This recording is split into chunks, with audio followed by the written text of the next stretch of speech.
Ano ang mangyayari kung walang bulkan sa Earth? Nakapunta ka na ba sa Bicol at natanaw ang sikat na Mayon Volcano? Kilala ito bilang Magayon dahil sa perfect cone shape na parang masterpiece ng kalikasan. Pero sa likod ng kagandahan nito, may banta ng pagsabog na maaaring magdulot ng trahedya. Pero teka, naisipan mo na ba kung ano ang mangyayari kung walang bulkan sa mundo? Mas safe kaya? O baka mas malala ang mga magiging problema? Tara, pag-usapan natin yan. Bukod sa ideya ng marami na ang mga bulkan ay parang ice cream cone na color green at may lava sa ilalim, marami pa tayong dapat malaman tungkol sa kanila. Ang bulkan ay isang butas sa ibabaw ng mundo kung saan lumalabas ang lava, abo at gas mula sa ilalim ng lupa.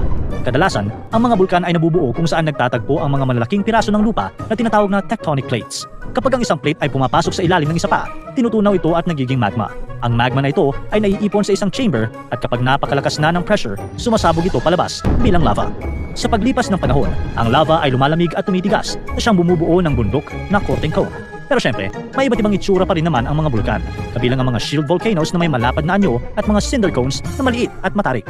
Kaya sa Pilipinas, sikat din ang Taal Volcano dahil sa unique look nitong bilang island sa loob ng lawa.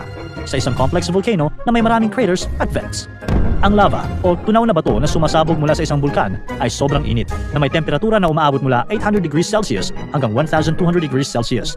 Sa sobrang init nito, kapag pinanood mo ang paglabas ng lava sa malapitan, para mo na ring inihaw ang sarili mo.